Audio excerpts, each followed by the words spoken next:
Falando na última vez a respeito do sacramento da unção dos enfermos. Jesus sempre se apresenta como aquele mensageiro admirável da salvação que olha os enfermos, os fracos. Ele diz mesmo: não vim para salvar os justos, mas os pecadores. Assim como o demônio tenta os justos, ou aqueles que querem ser justos, e os pecadores deixa de lado, assim Nosso Senhor, sem deixar de lado os justos, pelo contrário, os enriquece cada vez mais com a sua graça. Ele tem um carinho especial pelos doentes, os doentes da alma e os doentes do corpo, a tal ponto que um dos primeiros bispos da igreja, que conheceu os apóstolos, Santo Inácio de Antioquia, vai chamar a Jesus de o médico. Ele é o médico. Nós, os médicos que estão aí, são apenas curadores que não fazem senão usar do poder que Deus lhes dá. Mas Jesus é o médico. E Nosso Senhor nos manda de uma maneira tão clara, no capítulo 25 de São Mateus: eu estive doente e me visitastes. E olha, aqueles que não visitaram os doentes, esses serão rejeitados. Esta é a rejeição terrível, de que nada poderá curar a não ser a conversão. A rejeição por parte de Deus a quem não quer saber dele, porque Deus respeita a nossa liberdade. E a pior coisa na condenação é exatamente nós sabermos que poderíamos ser salvos se confiássemos na providência e no amor de Deus. Jesus pede aos enfermos que acreditem. Na verdade, a fé será sempre a grande força da cura. Se tu crês, tudo é possível. Se tu crês, tudo é possível. Ou então, às vezes, ele desafia realmente a fé, como fez com o Régulo, mandando que ele fosse embora porque o filho dele já estava são. E ele disse: eu creio, mas ajuda-me em incredulidade. Sempre esta dicotomia entre a certeza e a dúvida, entre a angústia e a esperança que há no coração do homem. Jesus usa de muitos meios para curar. A saliva, por exemplo, no caso do mudo, por exemplo, a imposição das mãos, a lama e a ablução, olha, para os cegos. E os doentes, por isso que os doentes procuram tocá-lo. E aquela mulher, por exemplo, hemorroíça, acaba sendo curada simplesmente ao tocá-lo. No meio daquela multidão, Jesus a identifica exatamente para dizer a todos que devemos ter confiança nele. Nosso Senhor lavou as nossas enfermidades e carregou as nossas doenças. Carregou as nossas doenças. Como diz o texto sagrado, Mateus 8:17, mas há em Isaías, no capítulo 53. O sacramento, ele continua a nos tocar. O que ele quer? Ele quer que nós sejamos curados. Mas aqui há uma observação que é preciso fazer a partir da revelação de Fátima.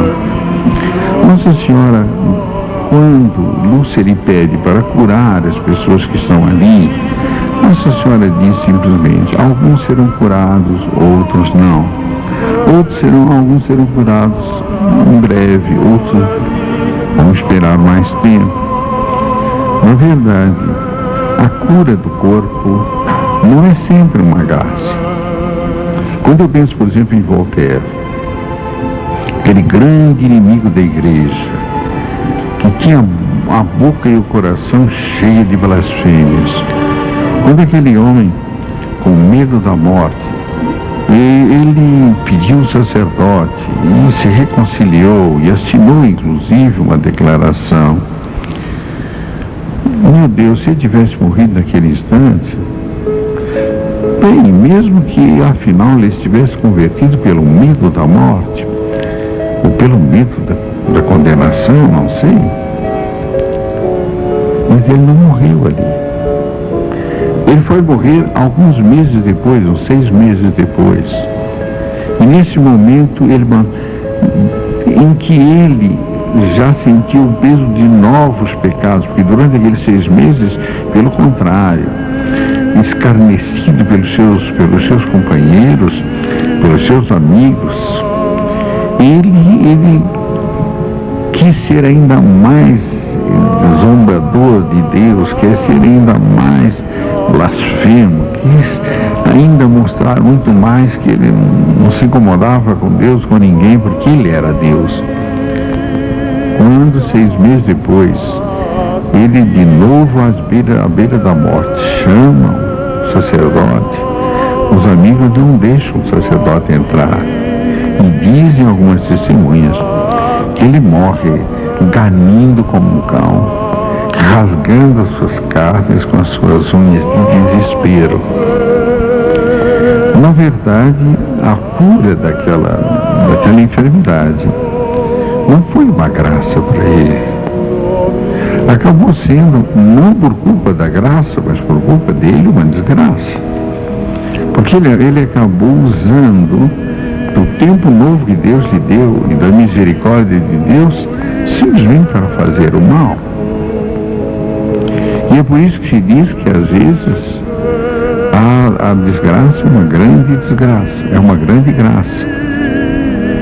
E é por isso que nós temos de olhar o sofrimento não como realmente consequência do pecado que é, e portanto um mal para o homem, é verdade, mas também temos que olhá-lo, esse sofrimento, a partir da cruz de Cristo, que faz da sua dor, da sua morte, a ressurreição e a vida para todos nós. Se nós estivermos unidos a Cristo, o nosso sofrimento assumirá todo o valor e toda a sua força.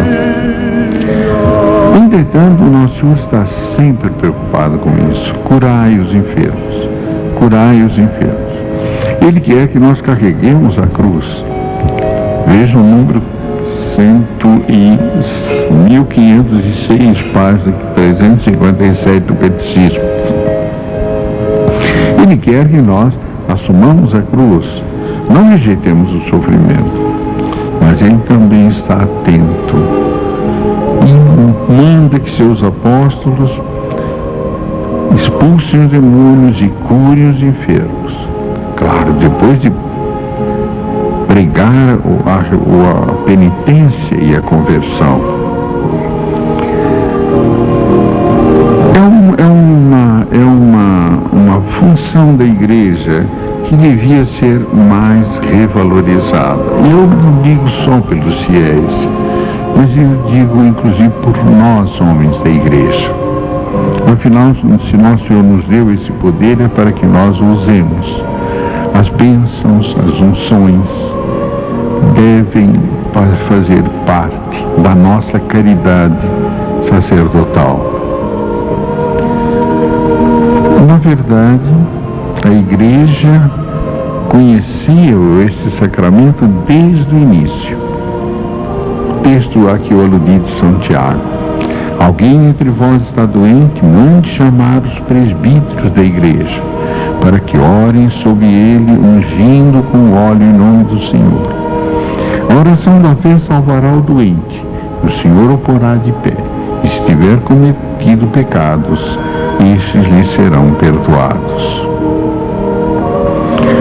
Meus caríssimos irmãos, vamos de novo revalorizar esse grande sacramento que conforta os nossos doentes, que lhes dá tanta segurança e tanta coragem.